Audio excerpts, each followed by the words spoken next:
One of the things that jumps to mind is this sense that so many of us want to wait until we figure out what we're passionate about.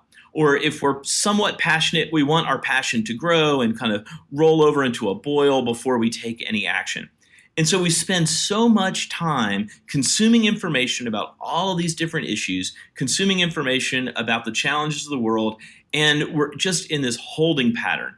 Like we see other people doing things, and we think, oh, like they're meant to go do that. They're passionate about that. That's their calling. That's what they're supposed to do. Hopefully, I'll get one of those calling type things one day. And we're all in a position of just waiting. And I think that is completely opposite of how most of the people I've met who are doing something significant started. And that is that passion often follows action. It doesn't precede it.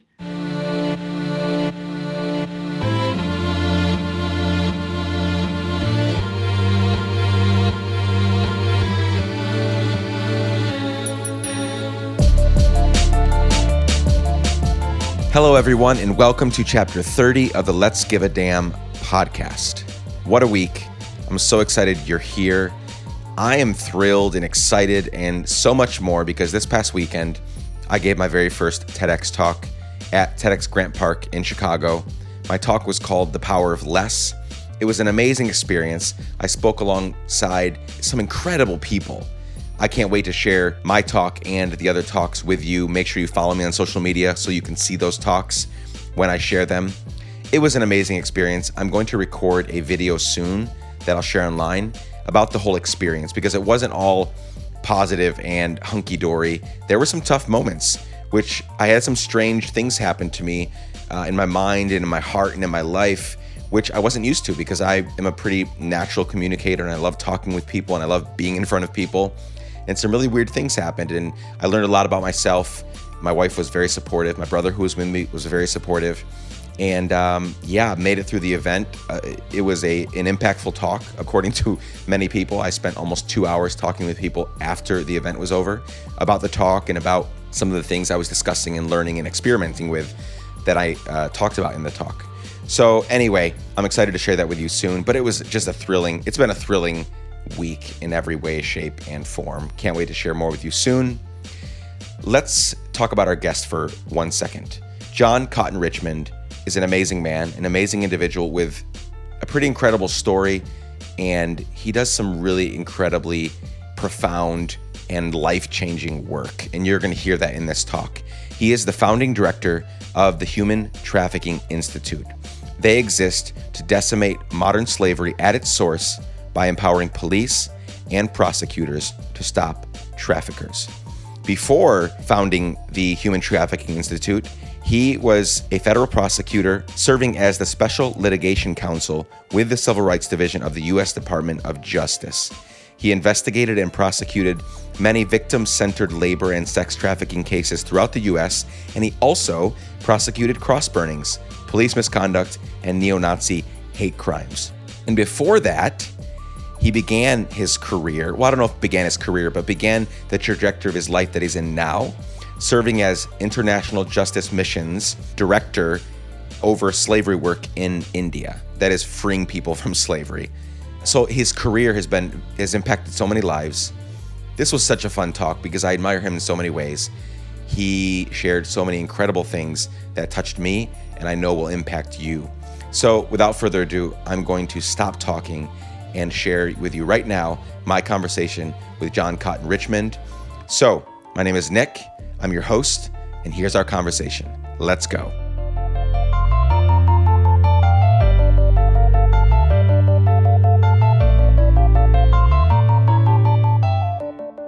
John Richmond, thank you so much for joining me on this podcast, speaking to the Let's Give a Damn family. Hope you're well. Thanks for joining me, man. It's great to be here. Yeah, I'm super excited about the work that you're doing, about your life, and I don't even know that much about your life, so I'm going to be more excited at the end of this conversation, I assume. Let's get right into it. I have so much that I want to talk to you about, and we have just a few minutes to do it in. Let's start, before we give people an insight into the work that you do and the gravity of it, let's go back to as far back as you want to go, into your early years, your younger years. Tell me anything, whether it's people, experiences, relationships, things that happened. Give me insight into anything that I should know, that we should know, that'll help us know more about your story and more about the things that shaped you to be the person you are today that we're talking to. Mm. There are so many things, but one is that I grew up with a mom and a dad that really successfully communicated to me deep in my heart that I was loved and that they cared about me. And that provided an amazing platform to begin to engage the things I saw. And I remember as a kid, my older brother and I playing these epic games as we ran through fields and explored and tried to defeat dragons and fight injustices and try and rescue individuals that we had just made up. And watching my mom and dad as they discussed issues from their experience in the civil rights movement, or as they were processing things for us that were being broadcast on the nightly news, we had this clear sense of there are things in the world that are wrong and there are things in the world that are right, and we should have a voice as we engage those. And so when I was a kid, it was little things. It could have been the imaginary games, or it could have been the issues at school.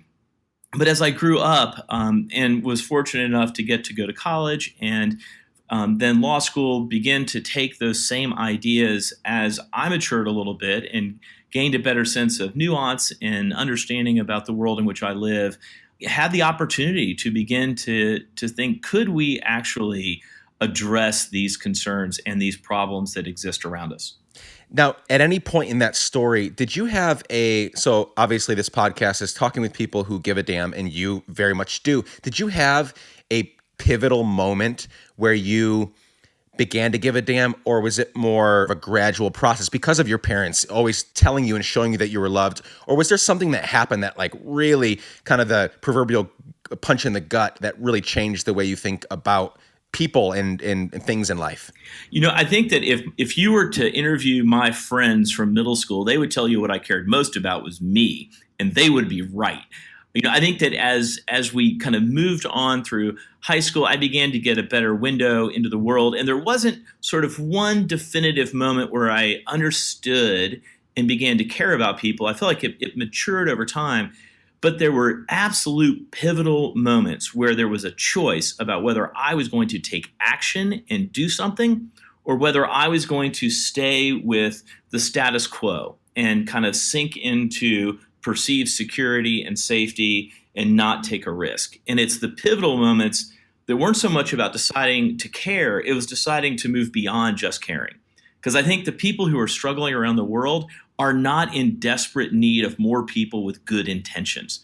They're in desperate need of people who are going to take action to go solve problems. Yeah, no, that's huge. When I asked you the first question, you mentioned that there are so many good things and so many bad things in the world, and we get to raise our voice, right? So talk for a minute about, again, this is before we get to the core of the work that you're doing. Talk for a minute about just current affairs, like everything that's going on right now. We've got just most recently Charlottesville, and then the protests that continued after that in Boston and other places. And Boston was much more peaceful, obviously, but there's just so much turmoil. I am not I try, God knows I try to use my social media platform wisely, but sometimes I spend most days in the last week and a half, 2 weeks with just this sick to my stomach feeling just about how things are in society and politics, so on and so forth. So talk for a minute about your view on all of this, and then how can we responsibly approach these current affairs that are happening? I think this is a real struggle, and it's something that I wrestle with as well. If I consume too much news and media from any of the sources that are out there, it gives me a sense of anxiety. It makes me feel like everything is about to fall apart. And I just want to pull back from that for a minute. And I know that there are real issues out there and there are wrongs that need to be righted, and we get to speak into those. But I think that most people are in a place where they're not at odds with one another.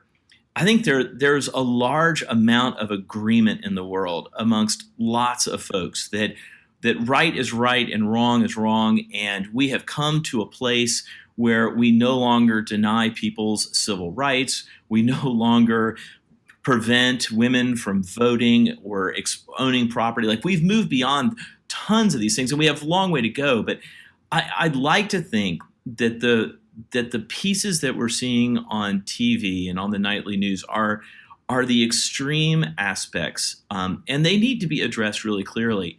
But I think there's a foundation of justice in our culture, and I think that needs to be emphasized. That is, there are plenty of gaps, there are plenty of problems, and they need to be spoken to clearly and boldly.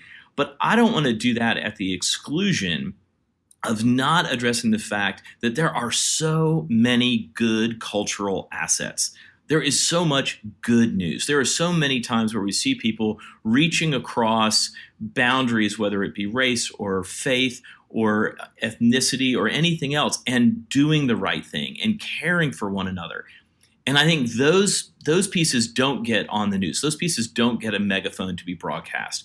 And there are reasons for that. But I think sometimes when we look at the challenges that we're seeing around the country and indeed around the world, it's helpful to remember that there is a great foundation of justice as well.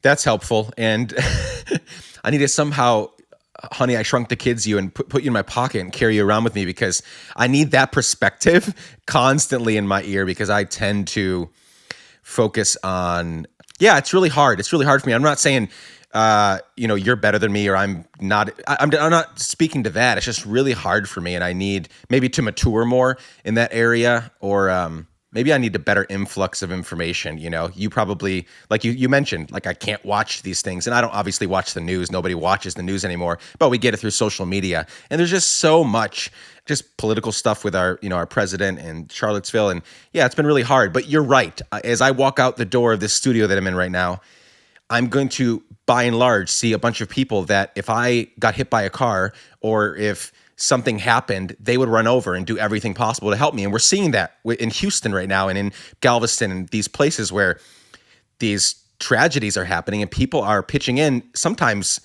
they're dying because of it, because they're giving their all so much. They're putting themselves into dangerous situations for the good of other people. So you're completely right. I love that outlook. And I think we should just find the people that are speaking in that way, find those examples and just cheerlead them and follow them and encourage them. Because I think as we gravitate towards good, it doesn't deny that there's the bad happening. It just gives us the power and the emotional support to deal with those bad things. But if we feel like all is lost, there is no hope, everything's falling apart, then it's really hard to motivate and to get involved because it just feels so overwhelming.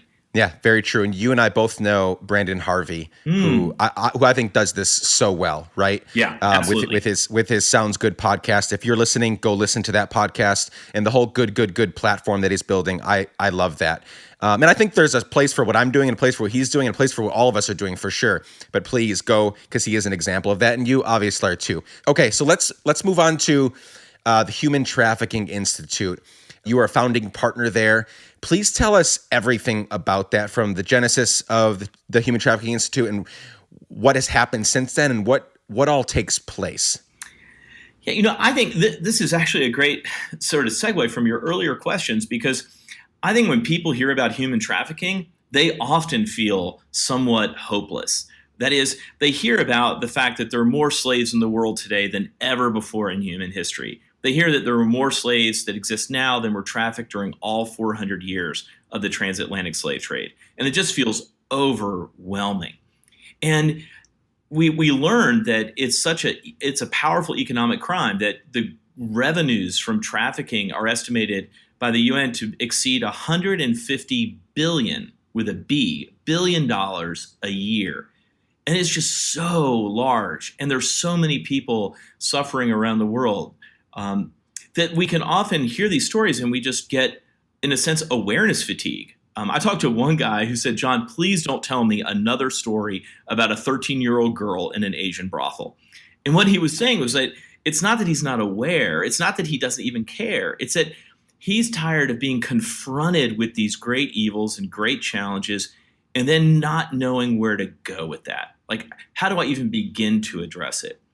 And I think there's a lot of folks who might feel that way. They've gone beyond sort of wearing the right colored ribbon on the designated awareness day.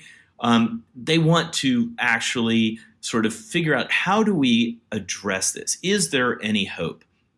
And I think the encouraging thing that I've seen in the last 15 years of working on human trafficking issues is that there are so many reasons to hope. We're in a great place within the sort of this historical framework for this, and a great place in terms of the world's ability to address it. And so when I started, I was in law practice in Virginia. I was working with a law firm doing commercial litigation with some wonderful people. And my wife and I began to understand and learn about slavery around the world. And we had a 15-month-old, our daughter, when we decided to move to India and begin work with the International Justice Mission and help pioneer their forced labor work and slavery work in India. In fact, when we left, my wife was 8 months pregnant. And so we were committed. We both felt compelled to go to India when we did. And when we went, Nick, I will tell you, I had never met a slave. I grew up in Virginia. I'm a white guy from the South. My name is John Cotton Richmond. I mean, when people see me, that last thing they're thinking about is abolition. And we get there, and I began to meet slaves. I began to meet victims, real human beings with stories and with families just like mine, and began to connect with them and learn about their life and how things have happened for them. But I also began to meet traffickers and hear their stories and see where they were coming from, and realize this thing that we're seeing around the world, this slavery that is exploding in so many developing countries, is really, really wrong. It's wrong at its core. And I think what's hard to keep in mind is that for most of human history, slavery has been legal. It's been democratically approved. It was enshrined in our own U.S. Constitution. And it wasn't until about 250 years ago that we began to see systems say slavery is wrong. So if you go back in history from the Aztecs and the Mayans and the Greeks and the Romans and all throughout every continent, there was some sort of human trafficking or slavery. And then 250 years ago, we began to see countries say, no, it's illegal. And now every country in the world has some sort of law against human trafficking, which is a massive seismic shift from a historical perspective. And now the question is, how do we get those laws, those protections written on parchment, all the way down, delivered to the people that they were meant to protect? And as I began to meet those folks in India, we lived over there for a little over 3 years and began to do cases, build a team and build a model for a replicable pattern of rescue, and working with the court system and doing it in a way that honored victims throughout the process. Came back to the United States and became a federal prosecutor with the Human Trafficking Prosecution Unit in Washington, D.C. And I got to try forced labor and sex trafficking cases across this country and in courthouses and in all sorts of cities, and began to learn more and more, began to meet more and more victims, and began to meet more and more traffickers. And through all of this, we began to see seeds of hope that there are really things we can do to stop traffickers from harming others. And through that, I also got to work with the United Nations on the International Human Trafficking Protocol and begin to travel to countries around the world and train their law enforcement officers and police on how to best stop traffickers from harming victims. And so it was from all these experiences that we began to see patterns, that is, proven strategies that make a difference. And about a year and a half ago, I stepped down from the Department of Justice, kind of another big risk for our family, and started the Human Trafficking Institute, where we're intentionally working with countries around the world on how they can improve their criminal justice response to stopping traffickers and decimate trafficking in their countries. Wow, you've done quite a bit in this arena. I mean, on the one hand, very impressive, and on the other hand, just like, I'm so grateful for the work that you've done for the past 15 years, right? You said 15 years since you went to India? Yep. Yeah, it's incredible. So a year and a half ago, Human Trafficking Institute. Okay, so you said it was a leap. How's that leap working out? I know taking such leaps with real people, right? Like my wife and 3 children. I'm currently in the middle of about 5 leaps. And so I get it. So how has that worked out? What's going on? Oh my gosh, it's so much fun. Every time we have made a turn and gone for something and taken a bit of a risk, we have been overwhelmed by not only how much joy it's brought, but also how invigorating it is. So we set out, and I got to do it with a good friend of mine, Victor Boutros, who was a prosecutor with me at the Department of Justice and who co-wrote The Locust Effect with Gary Haugen. Super smart guy, and he and I are friends. We've been doing this in community together. The head of the FBI's human trafficking unit retired and joined us, and so now we have an amazing career law enforcement officer who not only has done trafficking cases, but was one of the lead instructors at the FBI Academy in Quantico.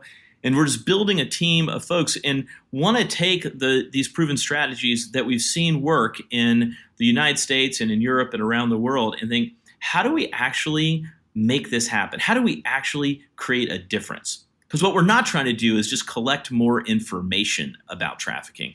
We're not just trying to let everyone know about what's happening. We want something to change for the people who are on the ground being affected by this.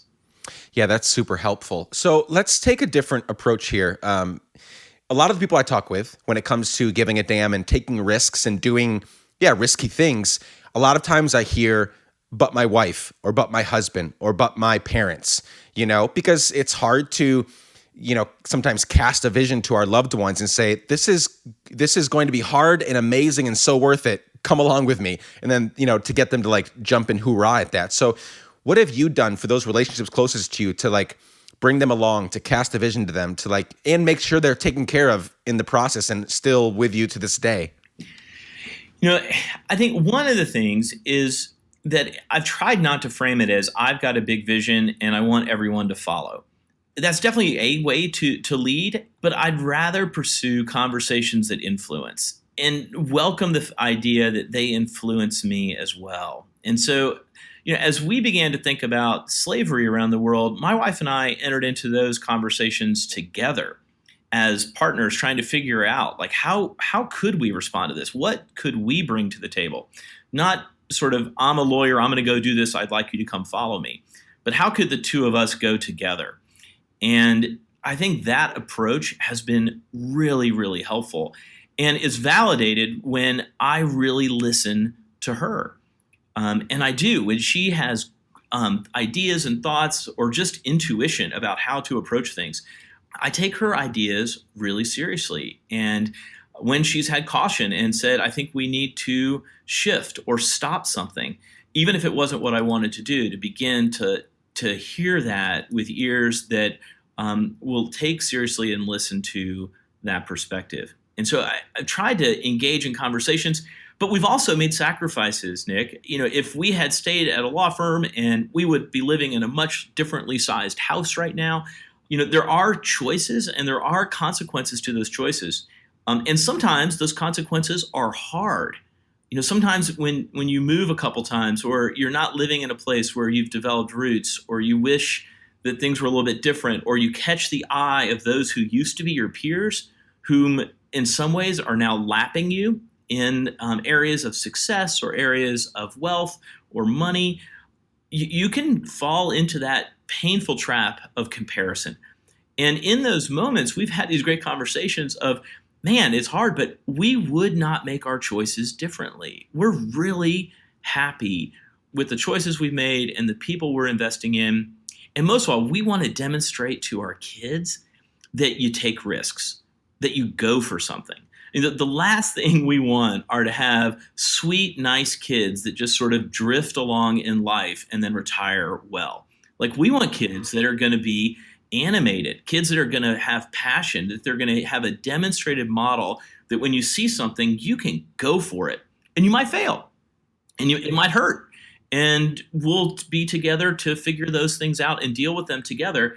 And then we'll go for it again.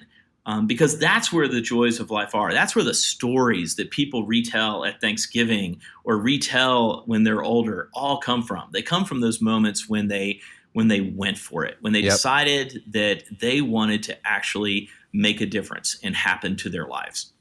Yeah, that's so huge. I mean, my kids who are 5, 4, and 3 right now are getting a front row seat to that. My wife and I are just trying to thoughtfully and carefully show our kids that kind of life, right? We're not trying to be like too foolish that we're going to end up out on the street, but we are taking risk after risk right now for the good of our family and for our future, which is hopefully going to help so many people. And so I love hearing that story. I love how you're shepherding your family that way. That's really awesome. Let's go back to your work real quickly at the Human Trafficking Institute. Can you help the Let's Give a Damn listeners, Let's Give a Damn family, give us a picture of what trafficking looks like today? Because I think for a lot of people, unless they're super into this conversation and helping and serving and donating and whatnot, they might think that it's, there's some sex stuff involved, but it's mostly like, shipping somebody from here to there so they can work for them and this and that. Can you give us a picture of what's the breadth and the depth and the width of this right now? Yeah. I would say that human trafficking is massive, that we're talking about over 20 million people by the most conservative estimates that are currently trapped. And it's in the sex industry, but it's also in labor industries. In fact, we estimate that the vast majority of victims in the world are labor trafficking victims. It's boys, it's not just girls, it's men as well as women. And they all need care, and they all have dignity, and they all need someone to come help stand up for them where they're at. Sometimes they're moved across borders. Sometimes they're moved from country to country.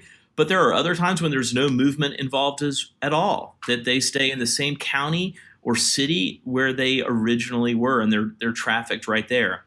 In some ways, the word trafficking is a misnomer. I wish we had never started using it. But it's stuck, and because trafficking makes us think of road congestion, or it makes us think of moving things like arms trafficking. But trafficking is really about coercion. Human trafficking at its heart is a crime of coercion. That is, compelling someone to work or engage in commerce or prostitution when they don't want to. And that is the heart of the crime. And it happens in every industry. It happens in restaurants and hotels. It happens in agricultural fields, in massage parlors.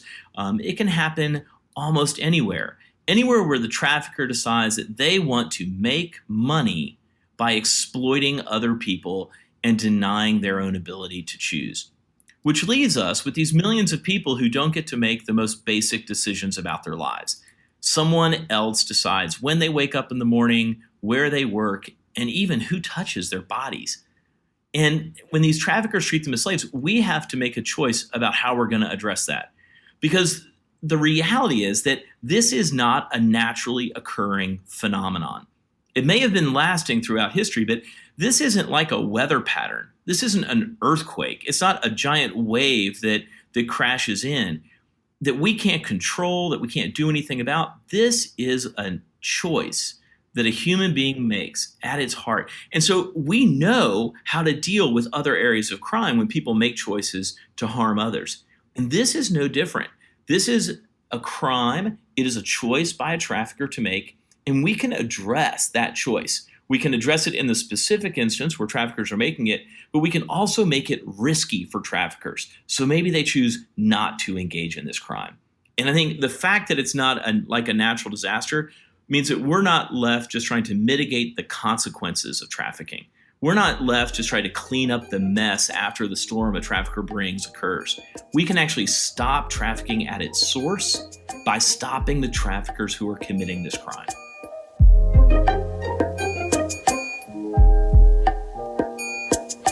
I want to take a quick break to talk about a few amazing people that sponsor this podcast with monthly financial contributions. Want to know who I'm talking about? It's you. Seriously, many of you support the work we are doing on this podcast by contributing monthly on a platform called Patreon.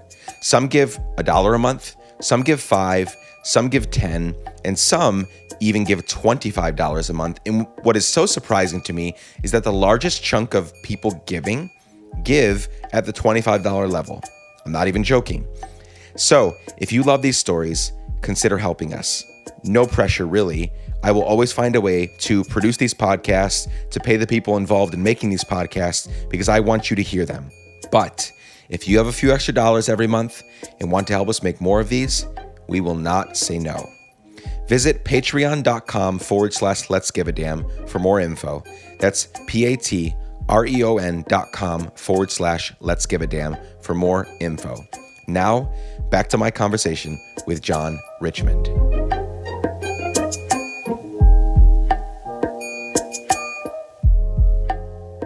On this podcast, I have recorded conversations with people that have no faith in a higher deity, Muslims, Christians, and everybody in between. Does faith play a role for you at all in your life and in your work? It does, and it motivates me. I think that it is my personal faith that has caused me to understand kind of one of the most pivotal aspects of this, and that is that everyone has value, that there is inherent value in each individual, and that's why they should not be enslaved. It's also given me strength in terms of perseverance and hope. It's reminded me of the good. And it, most importantly, I think, Nick, has helped me not take myself too seriously. That is, that if I'm a mist and a vapor and I'm here today and gone tomorrow, these important works of justice will continue long after I'm gone. And my job is to do my part today with what I have in front of me, and not to take on the burdens of every single issue or even every single individual, but to fight for what is right with the things right in front of me. And because of faith, I'm able to, at least I hope I'm able to, keep that perspective. And I think that helps us avoid burnout. It helps us avoid getting a savior complex. It helps us avoid, quite frankly, just taking ourselves too seriously. Everybody listening to this podcast, hopefully they're here because of that. They want to make a difference. They want to give a damn. They want to, fill in the blank, however you want to call it. They want to help people, love people, serve people, fix problems right now, immediately, and in their lifetimes. So based on your experience, your skills, your life, can you give 2 or 3 pieces of advice / wisdom to the Let's Give a Damn family that can encompass not just anybody interested in human trafficking or fixing that or helping be a part of the solution, but just really any giving a damn situation? Do you have anything that you can share with us that would help someone listening on their commute or whatnot begin today? Like, no more excuses. Let's go. One of the things that jumps to mind is this sense that so many of us want to wait until we figure out what we're passionate about. Or if we're somewhat passionate, we want our passion to grow and kind of roll over into a boil before we take any action. And so we spend so much time consuming information about all of these different issues, consuming information about the challenges of the world, and we're just in this holding pattern. Like, we see other people doing things, we think, oh, like they're meant to go do that. They're passionate about that. That's their calling. That's what they're supposed to do. Hopefully I'll get one of those calling type things one day. And we're all in a position of just waiting. And I think that is completely opposite of how most of the people I've met who are doing something significant started. And that is that passion often follows action. It doesn't precede it. That we see something and we go do it. And as we're doing it, we become more passionate.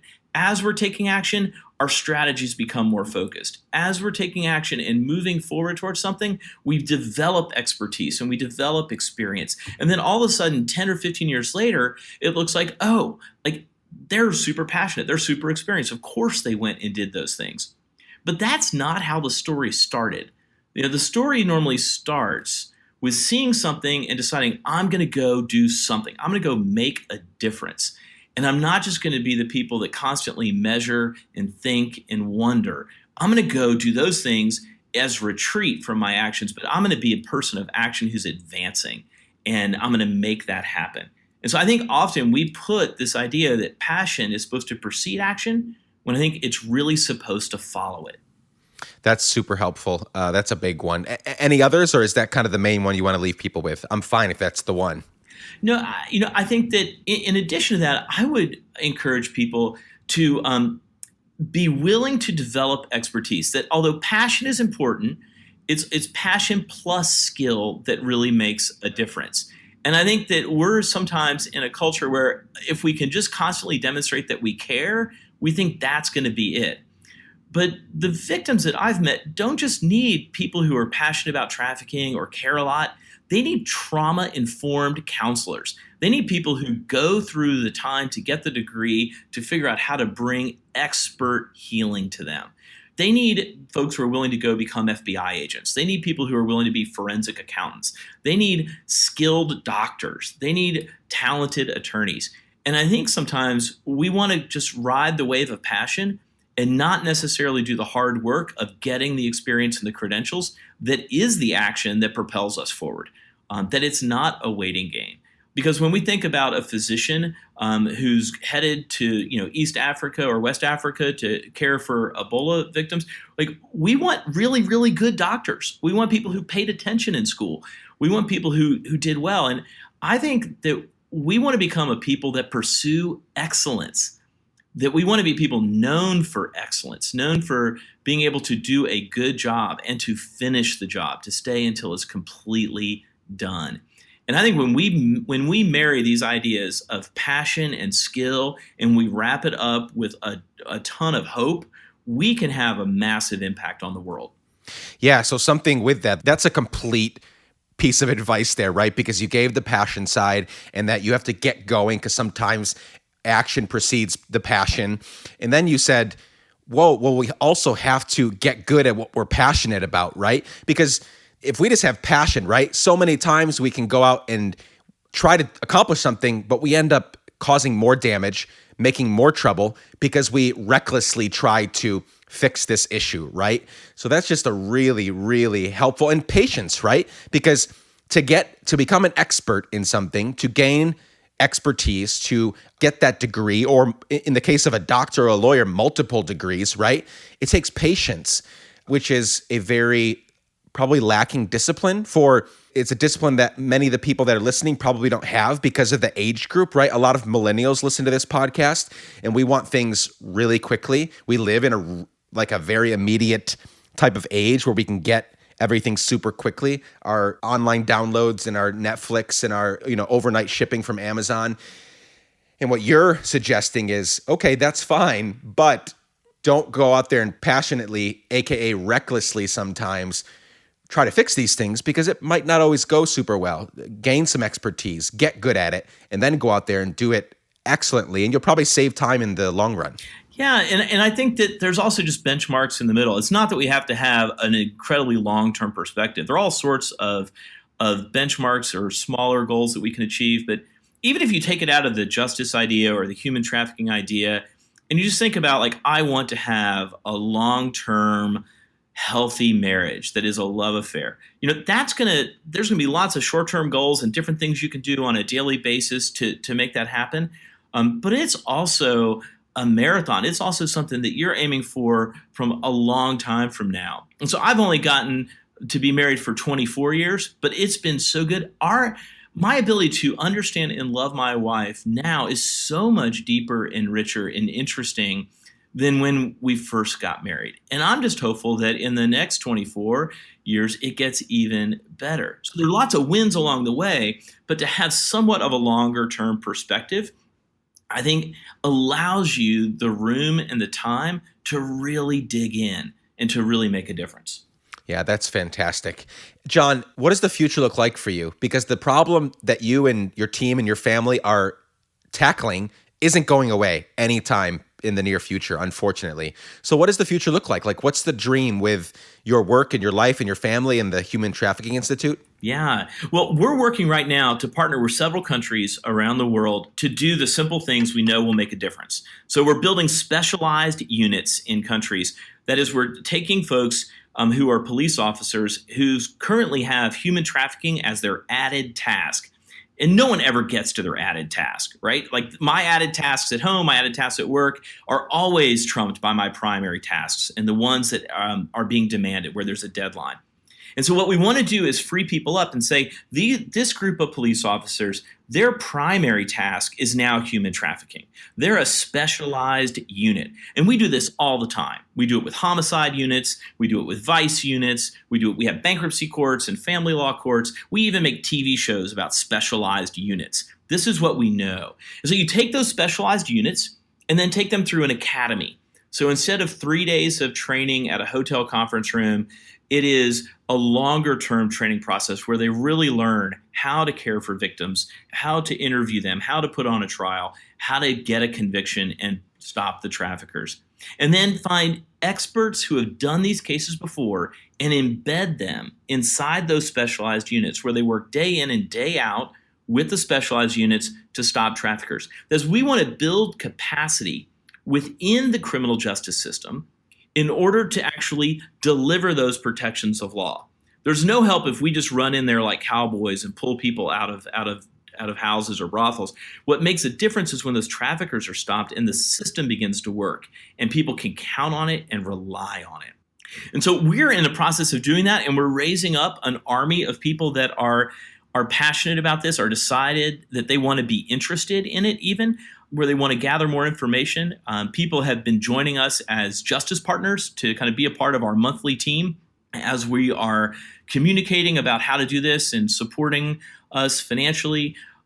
We are so thankful for each one of those justice partners as they stand with us.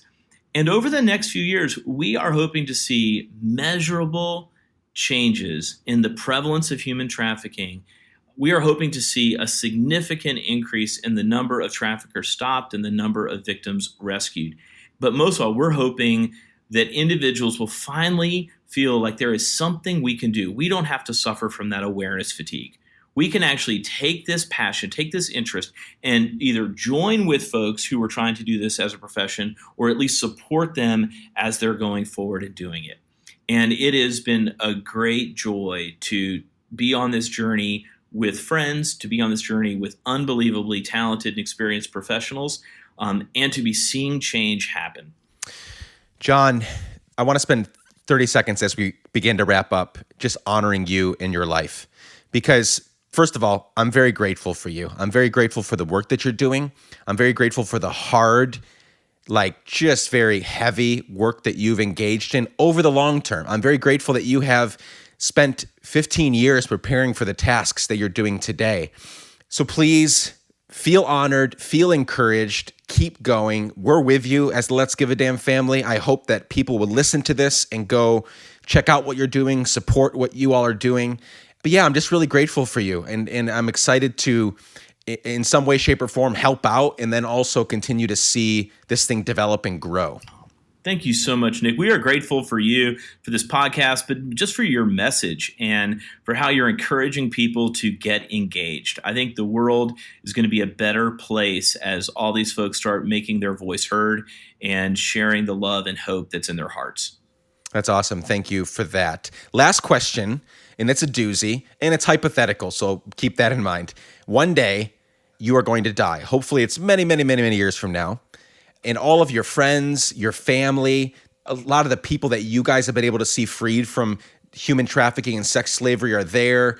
Everybody's there, and I have, for some odd reason, been chosen to give your eulogy. In 3 to 4 sentences, what do you hope that I will say about you and your legacy on that day? I would want you to say that I lived a life that pleased God, that I loved others deeply, and that I loved others recklessly, and that I brought joy to the world. That's a fantastic legacy. You're on your way there, and I hope that you continue to keep that legacy in mind so that whoever gives your eulogy will be able to say that wholeheartedly someday. You're awesome, Nick. Thank you so much. This was so much fun, John. Thank you for joining me. We'll keep in touch, and I can't wait to get this out to the Let's Give a Damn family. Fantastic.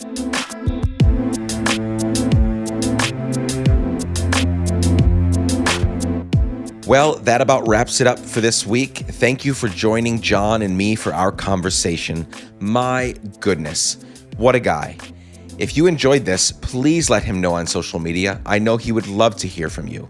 You can find John on Twitter and Instagram at JohnRichmond1. John Richmond, the number 1. And you can find him on Facebook by searching his name. You know how to do that. You don't need me to tell you how.